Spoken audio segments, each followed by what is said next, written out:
Hi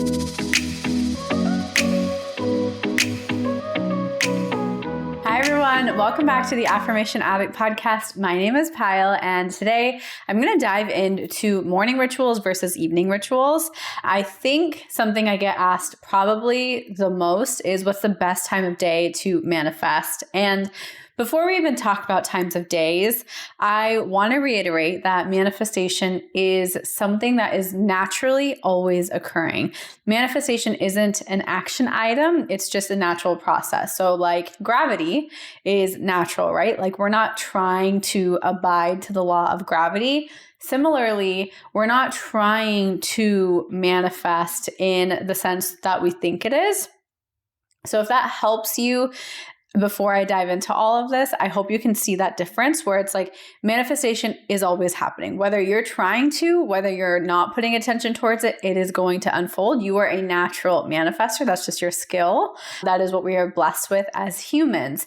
Versus when people are referring to manifestation and how to manifest, what they're really saying is how to become a conscious manifester and how do you align your energy with intention in order to manifest. So that's the biggest difference, that I think there's no perfect time of day. There's no perfect ritual because it's different for everyone. It's different based on what you're going through. And it's also different based off of the things that you are manifesting and your belief systems about it. So it's never one size fits all. Now, when it comes to your morning rituals versus your evening rituals, manifestation is something that, because we're doing it all the time, my invitation to you is to see what time of day feels better. Because I really believe that mornings versus evenings have different energies and they're both beautiful. I can very surely say that I have gone through waves where I sometimes only want to practice in the morning, and then sometimes I only want to practice at night. And so don't think that one is better than the other. They both have different implications, both beautiful, both just as powerful. So don't feel like you have to stick to one to make it enough or to make it actually work, because both will work. That's just the beauty of it. And so the different energies that mornings versus evenings hold is that mornings, it's when your subconscious is awakening. It is when you have rested. And so your morning time is probably the most potent for your subconscious mind because it's been at ease. It has been out of distraction. Because when you're sleeping, your subconscious mind is the most active, and your conscious mind, what we're using in our day-to-day life, so what you're using as you're listening to my words and processing what I'm saying, that is your conscious mind. So during our sleep, our conscious minds are at rest. And our subconscious minds are super hyperactive. So when you wake up, you're almost like gently awakening your conscious mind as your subconscious mind starts to take a step back. And so what I like to think of your mornings as, I think your mornings are a really great way to set the tone for how you want your day, your awakening hours to go. If it's you want to go more action oriented, if you want to feel like you have to be productive, kind of that, energizing energy. I said that doesn't necessarily make sense, but you know what I mean. I think your mornings are the time of day where you are really setting your energy for the waking hours of your day rather than versus at night. I think your nighttime is when you are going through and thinking about what do I want my subconscious to churn in my mind for the next 8 hours while I sleep. So I feel like that's the biggest difference is your morning time is, okay, what energy do I want today? My day today, my present day, my conscious mind, what energy do I want moving forward with that day? So in my mornings, I focus more on feelings. I focus more on what I'm trying to create. I focus more on what projects. I focus on creativity. I focus on productivity in the mornings and how I feel about myself, because throughout my entire day, I am bombarded with noise. I am bombarded with TV, with music. I'm bombarded with so much. I want to feel really self-centered in the mornings so that I can have that with me and carry that with me throughout the whole day. So that's how I feel about mornings. And then versus in the evenings. So like I said, in the evenings, you've had so much noise. We've consumed, we've been exposed. We are have been processing information for hours at this point. So in the evenings is when your conscious mind is starting to slow down and your subconscious mind is about to start to reactivate. And I like to think of it as, the question I like to ask myself is, what do I want my subconscious mind to focus on for the next 8 hours? Because they always say, right, like what you think about before you go to sleep happens in your dreams. It happens at night, and your nighttime, when you're sleeping, your subconscious mind is churning. It is creating energy still. And so being intentional with what you want to focus on during those last few hours of your evening will impact how your conscious and your subconscious mind are acting in your sleep. So for example, a lot of people love watching like movies and TV shows at night, which is great. I fully support. But if you're watching something that incites a lot of fear or triggers an anxiety emotion or makes you feel more scared, then that energy is going to seep into your subconscious mind while you sleep. And your subconscious is just kind of repeating that throughout your sleep. And my recommendation, the best way, is I try and watch TV or do our wind down. And then I try and set apart at least an hour and a half where we're not watching TV. And I try and read a book, or I'll try and listen to music, and I'll play with my cards at that point. And I've noticed as of recent, I'm spending more time with my evening ritual because I, at the moment, feel more drawn to it, because I feel like I can come back alive. Like I did all my tasks for the day, and now I can refocus on the spiritual, witchy, mystic stuff I like. And it makes me feel really alive at night. And so at night, I am focusing more on, okay, what am I manifesting long-term? What's my bigger picture? What is my purpose? And connecting to my spirit, connecting to source, connecting to my higher self. At night, I like to tap into that state, like my deeper spirituality, so to speak, because in the mornings, it's like, okay, what do I want in the 3D? And then at night, it's what do I want in the 4D or the 5D? And how do I connect deeper? How do I feel more peace? How do I feel more connection? How do I feel more love for myself? So I hope that distinction energetically makes sense. I kind of went in a few circles. So to recap, morning for me, the energy is very, what are we doing today? How do we want to feel today? How can we feel sure of ourselves as we move forward and as we go through our daily rituals, routines, and the things we got to do for the day? Versus at night, I think it's a lot more creative, a lot more mystic, and a lot more energetic, where you're connecting deeper to your soul. You're connecting to source. You're connecting to the different energies that make you feel alive and make you realize that you are not just this human body. You are so much more than that. So that's my difference for morning versus evening, which has really helped me. And as of recent, the practices, I do different practices in the morning versus the evenings. So like I was saying in the beginning, right, your spiritual practice and manifestation are two different things. Your spiritual practice and the spiritual tools that you're leaning on, those are helping you align. Those are helping you with your vibration to manifest. So we're not ever consciously manifesting. We are always just aligning our energy. And so what are the different tools I use based on time of day is what I want to share with you. So in the mornings, I will always do affirmations. I will read them, or I will type them out on my phone, or I will write them down. And as you guys know, with Affirm It, you can literally write down affirmations in your daily check-ins. And that's what I do. It's been the most consistent way. I don't have an excuse of not having my journal. I don't have an excuse of not having a tool with me. So I have been using Affirm It in order to actually sit and write down my affirmations, because that's felt really, really nice to me, and being able to track how I'm feeling. So for me, my morning rituals, and I don't do all of these every morning, but these are the types of tools and the types of spiritual practices I will go to in the morning versus in the evening, I'll share as well. So for me, affirmations, because I can focus in on what am I creating today? How am I refocusing my energy for the day ahead? And then I will also do meditation in the morning. Anything where I can reconnect to my subconscious mind that has been working and alive for the last 8 hours, I love just taking some time before I hop on my phone, ideally before I hop on social media. My phone is okay, but just social media and getting notifications, before I'm bombarded with that, I love just tuning back into my own mind to see if I can talk to my subconscious mind, to see if I can receive any messages or take any lessons away from what we talked about and from what I was dreaming about or where I was that night in the dream space, as people say. So that's what I love doing. Those are my two probably biggest spiritual tools I'll lean on in the mornings because it helps me realign and then it helps me come back to myself. Another thing you can do in the morning is journal. I know a lot of people love journaling in the morning, whether it is writing your affirmations or gratitude journaling. I think that's a beautiful practice.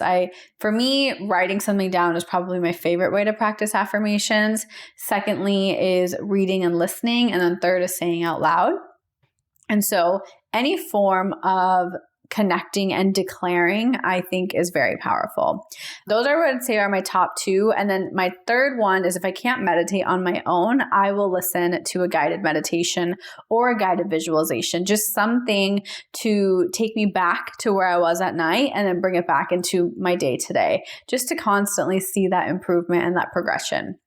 Versus at night, I will play with the spiritual tools in a very different way. I will more so at night do a lot more. I will play with my oracle cards and then I will grab my journal and ask myself questions and I will do more self-coaching in the evening. This is where like deeper journaling comes in, where you're like, okay, how am I reprogramming a limiting belief and journaling through those questions? What intentions am I setting? And I think doing those at night just sets a beautiful tone for the sleep that you're going to have. So my favorite one, number one, is my oracle cards plus journaling. And then my second one that I love doing at night is I love listening to sleep affirmations because you are communicating with your subconscious mind while you are asleep. You're being intentional with what you're manifesting, with what you're calling in. And I always have those playing at some point throughout my day or when I sleep. And so if you're looking for a spiritual tool to play with, try out our sleep affirmations. I've heard many people say that they sleep better. They wake up less anxious or not anxious at all. They remember their dreams and they just feel like a deeper connection. So those are my two favorite nighttime rituals, but many people switch them around. Many people will do affirmations at night and do oracle cards in the morning. Whatever feels good to you is the perfect answer, and it's allowed to change. Your rituals don't have to look the same every single day. I know, contrary to popular belief, we feel like the consistency equals consistency in how it looks. But to me, it's consistency in showing up. Even if you show up for 5 seconds one day and the other day you show up for 5 minutes and then it's an hour, that counts as consistency to me. And I've seen that work. And so that is my take on what rituals I love doing morning versus evening. And my invitation to you is find spiritual tools that work for you, and they might look different based on what you're going through. And a good way to gauge spiritual tools is I always keep this rule of thumb where I will always do spiritual tools that focus on me, which is like self-love, self-confidence, self-worth.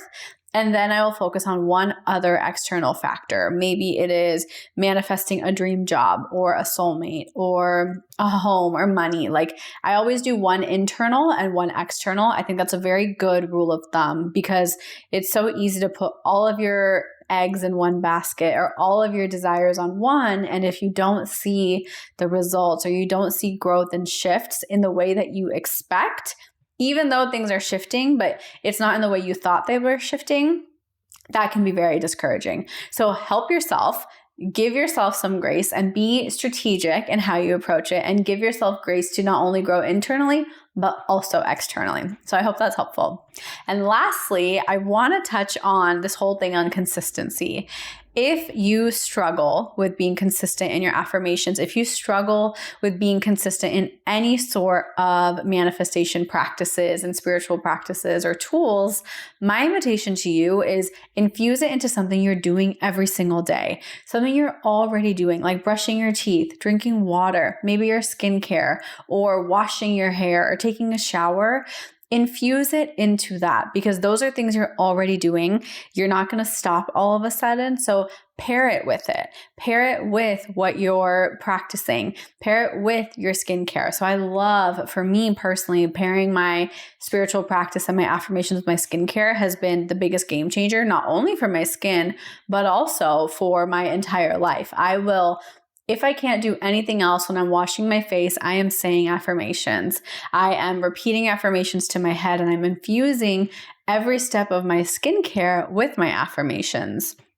Similarly, you can do that with making yourself a cup of tea or coffee, water, brushing your teeth, or even changing your clothes. Like, you can make every step of these processes part of your rituals if you struggle with consistency. And it is absolutely okay. It is absolutely enough to start there, because the more and more you do that, the more you'll start to notice little shifts. You'll start to notice positive shifts and positive little micro progressions. And you'll look back and you'll be like, whoa, so much has shifted ever since I started doing that. So it's a very powerful practice. It sounds simple, and it is as simple as just pausing before. So for very, very clear, thorough explanation of when I do my skincare is, okay, I say I didn't do any spiritual practices. I'm washing my face in the morning, and I'm going to say, hey, as I'm washing my face, with every circular motion I make, more and more love is seeping into every single cell of my soul, every single cell of my body. The next one you can do is, as you are, putting on face cream. When you're putting on face cream, you can say, as I apply this face cream, my energy lifts higher, my vibration raises higher. And just play. Have fun with it. This can go to anything. It can be something as playful as, every single time I put on eye cream, I'm more abundant. I receive even more money. And give yourself permission to actually receive it, and make sure it feels believable. Because if you're going to say, every single time I wash my face, I receive a check for $10,000, that might not feel believable just yet. So start slower. Every single time I wash my face, I notice evidence of abundance, and then I receive abundance. So build yourself up rather than, and this goes for any affirmations, like whether you're infusing it into your daily life or you're not, but start with something that sounds believable. If you have been in debt for years, or if you have had a really hard dating life where you keep manifesting the same dating patterns and the people you're dating never feel like they can commit to you, or you've always been cheated on, or you're always getting your heart broken, it's not going to feel very believable to you or your subconscious mind to say, okay, I meet my soulmate tomorrow. Like, that feels way too far off. So you have to work with your subconscious mind and take that as self-awareness, because it can be very tempting to just skip to the good part, right? Oh my gosh, that TikTok sound or that Instagram sound played in my head as I said that. But it can be so tempting to skip all of that progression, because we want what we want so bad. But I'm going to be so honest with you, it won't happen that way. It is such a progression thing, and you have to work with the pace of your mind. Think about how long it took your mind to adopt that belief. Now we have to work backwards and unadopt that belief and reframe it with a new one. So give yourself some grace. Realize it is time and it is patience, but not in a slow way, in a way where it's like, hey, this is just part of the process. And my biggest invitation as you move forward, as you are getting more serious on your manifestation journeys, is ask yourself what it means to enjoy the process. I will tell you, and I'm going to ask you to try enjoying the process, but get clear on what that actually means and looks like for you, because it's so easy for me to say that to you, but the enjoyment and what enjoyment looks like for everyone is so different. Everyone has a different definition. So give yourself evidence and give yourself examples of how you can and you commit to enjoying the process. One thing you can do is say, hey, if I'm looking for evidence and I don't see it working out in the way I want it to, I will promise myself to say, hey, the best is yet to come. And make those little promises to yourself and give yourself a structure that you can follow and actually stick to, so you're not feeling like you're just running around in circles trying to make something work. Like, manifestation is real. your power is real and we can make it work. We just have to actually put in those practices and work with where we're at instead of trying to fast forward to something that we're not really ready for yet. And that is my little last tidbit for today's podcast episode. So I hope you can be gentle with yourself. I hope that you can implement some morning and or evening rituals and notice the different energies I talked about, and see if you notice the intentions and see if you notice the outcomes shifting with the different energy and times of day you practice. Have fun with this work. Thank you for being here, and thank you so much for tuning in. I love you, and I'll see you soon. Mwah!